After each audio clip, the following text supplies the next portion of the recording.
मनुस्मृति को भारत का पहला संविधान मानने वाले रामभद्राचार्य ने महिलाओं पर अभद्र टिप्पणी की है, महिलाओं का अपमान किया है। रामभद्राचार्य वाइफ का जो फुल फॉर्म बता रहे हैं, अगर आप वो सुनेंगे तो आप भी गुस्से से आग बबूला हो जाएंगे। वाइफ का पहला अक्षर क्या है अंग्रेजी में? ऊंचे स्वर बोले डब्ल्यू। हाँ, अविवाहित लोग नहीं बोलेंगे, खत्म, झगड़ा हो जाएगा। साधु लोग नहीं। पहला अक्षर क्या है? डब्ल्यू। अंग्रेजों ने डब्ल्यू का अर्थ किया वंडरफुल। दूसरा अक्षर क्या है अंग्रेजी का वाइफ में? इंस्ट्रूमेंट। तीसरा अक्षर क्या है? एफ। आर। चौथा अक्षर क्या है? ई। एंजॉय। अब फुल फॉर्म क्या बन गया वाइफ का? Wonderful instrument for enjoy. दोस्तों, रामभद्राचार्य वाइफ के फुल फॉर्म को लेकर बताते हैं कि वाइफ का फुल फॉर्म है वंडरफुल इंस्ट्रूमेंट फॉर एंजॉय। इसके बाद वो इसे और ज्यादा सरल शब्दों में परिभाषित भी करते हैं। रामभद्राचार्य ये बयान दे रहे थे ये समझाने के लिए कि वाइफ और पत्नी, इन दोनों शब्दों में अंतर क्या है। एक पुरुष अगर अपनी पत्नी को, अपनी अर्धांगिनी को अगर पत्नी कहता है तो क्या मतलब है, वाइफ कहता है तो क्या मतलब है। रामभद्राचार्य का ये बयान जैसे ही सामने आया, सोशल मीडिया पर वायरल हो गया। इसको लेकर के अब तरह तरह की प्रतिक्रियाएं सामने आ रही हैं।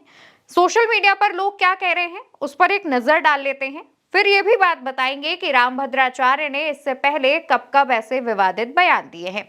सबसे पहला पोस्ट आरजेडी की प्रवक्ता प्रियंका भारती का। प्रियंका भारती लिखती हैं, वाइफ का मतलब बताते ज्ञानपीठ से पुरस्कृत भाजपाइयों के महान संत, वंडरफुल इंस्ट्रूमेंट फॉर एंजॉय। आगे कहते हैं एंजॉयमेंट के लिए खिलौना है वाइफ। प्रधानमंत्री जी ने इसी महिला विरोधी ज्ञान के लिए इसको ज्ञानपीठ पुरस्कार दिया। प्रियंका भारती राष्ट्रपति भवन को टैग करते हुए लिखती हैं, आप कुछ कहेंगी। एक और यूजर हैं, लिखती हैं, वाइफ का फुल फॉर्म क्या होता है? फुल फॉर्म बताती हैं, इस आंख और मानसिकता से अंधे व्यक्ति का मानना है कि पत्नी आनंद और मौज मस्ती का साधन है। इस बाबा की यह निहायती नीच मानसिकता है। पत्नी या महिला भोग विलास की वस्तु नहीं बल्कि इस संसार की जननी है। महिला ना हो तो संसार से मानव विलुप्त हो जाएगा। एक और यूजर हैं, लिखते हैं, इस ढोंगी और पाखंडी के हिसाब से पत्नी की परिभाषा क्या है? Wonderful instrument for enjoy. बस यही मनुस्मृति का असली संदेश है जो हमें समझना है। इनके लिए शूद्र और महिलाएं सिर्फ इनके गुलाम हैं। एक और यूजर हैं जिन्होंने लिखा, wife wonderful individual for eternity. 7 जन्मों से भी ज्यादा का साथ, वो भी व्यक्तिगतता संरक्षित रखते हुए।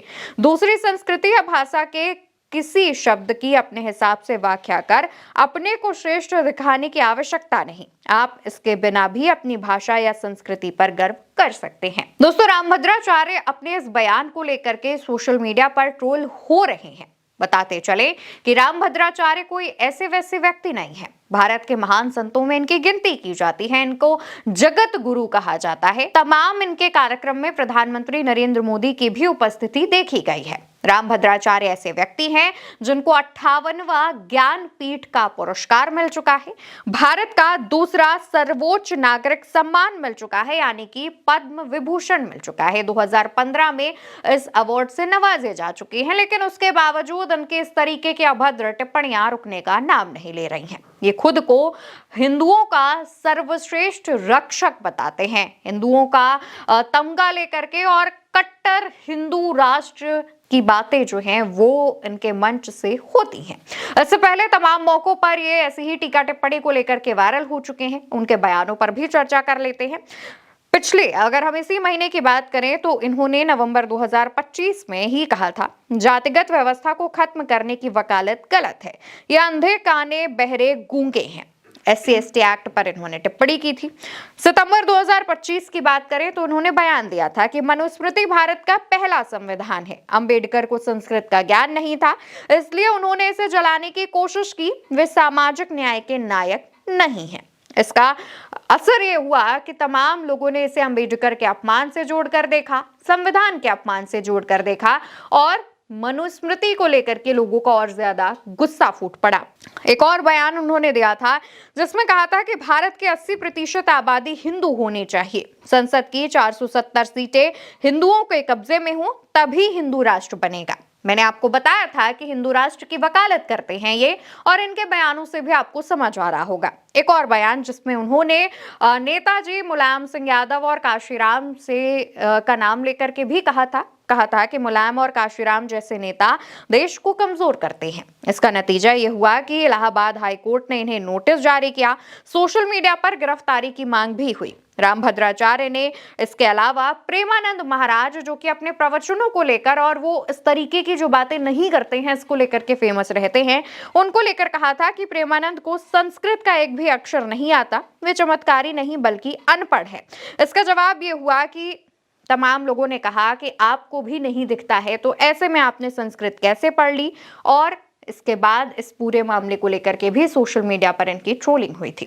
आप सोचिए कि जो तमाम ऐसे साधु संत हैं जो भाजपाई नेताओं के साथ कई मौकों पर मंच पर देखे जाते हैं, उनकी मानसिकता शेयर करते हैं, उनके विचार शेयर करते हैं तमाम भाजपा नेताओं के साथ। ना सिर्फ वो दिखते हैं, भाजपा नेताओं की तमाम चीजों का समर्थन करते हैं।